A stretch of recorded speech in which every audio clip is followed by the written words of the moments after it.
السلام علیکم، یہ پارٹ 26 ہے۔ آج ہم آپ کے لیے کتاب لا رہے ہیں نیل محل کی رقاصہ۔ یہ ایک مکمل کتاب ہے۔ آواز تالیاوان، مصنف ہے راحت۔ یہ کتاب آپ کے لیے بک شیئر پاکستان آڈیو لائبریری کی جانب سے ریکارڈ کی جا رہی ہے۔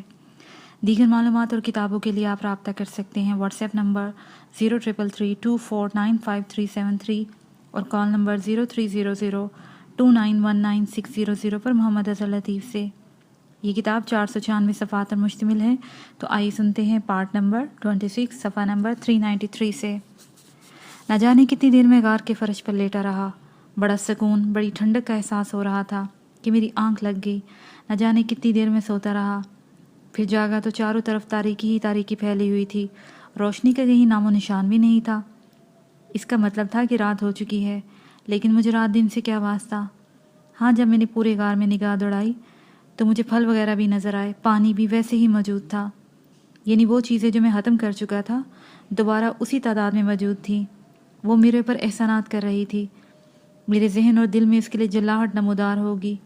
کرتی ہے تو کرتی رہے، لیکن میں اس کے احسانات میں سے کسی احسانات سے نہیں دبوں گا۔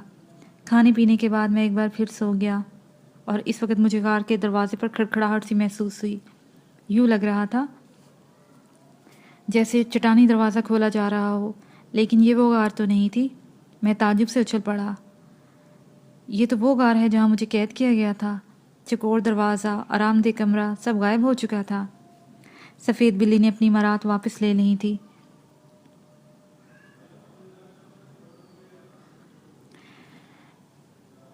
چٹانی دروازہ کھل گیا اور سیاہ فام وحشی آگے۔ ان کے ہاتھوں میں حسب معمول لمبے لمبے نیزے تھے۔ اٹھو، ان میں سے ایک نے نیزے کی انی چبوتے ہوئے کہا، اور میں اٹھ گیا۔ نہ جانے کیوں میری طبیعت میں کچھ پریشانی تھی، اداسی تھی۔ کیا بات ہے؟ میں نے پوچھا۔ شکالہ نے تمہیں طلب کیا ہے، چلو، میں نے اداس لہجے میں کہا، اور ان کے ساتھ خاموشی سے باہر نکل آیا۔ حالانکہ لوگ میری طرف سے سخت چکنا تھے۔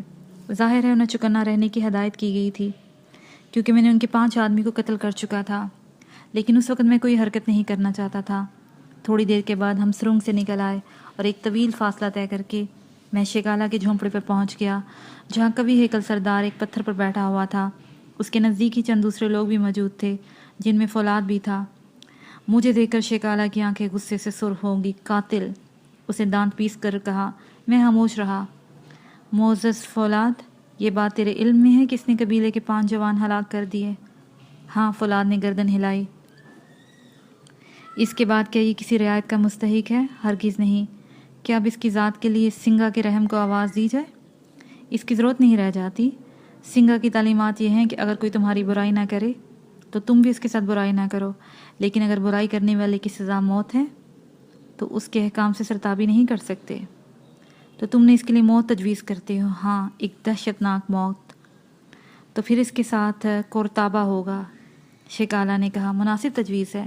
ٹھیک ہے، جب سورت بلندیاں اختیار کرے گا تو اس پر موت نازل کر دی جائے گی، فولاد نے کہا، اور پھر میری طرف رخ کر کے بولا، تو نے سنا؟ تیری زندگی کی آخری گھڑیاں آ پہنچی ہیں۔ میں ہنس پڑا، بے اختیار ہنس پڑا، جس پر سب لوگ چونک کر مجھے دیکھنے لگے۔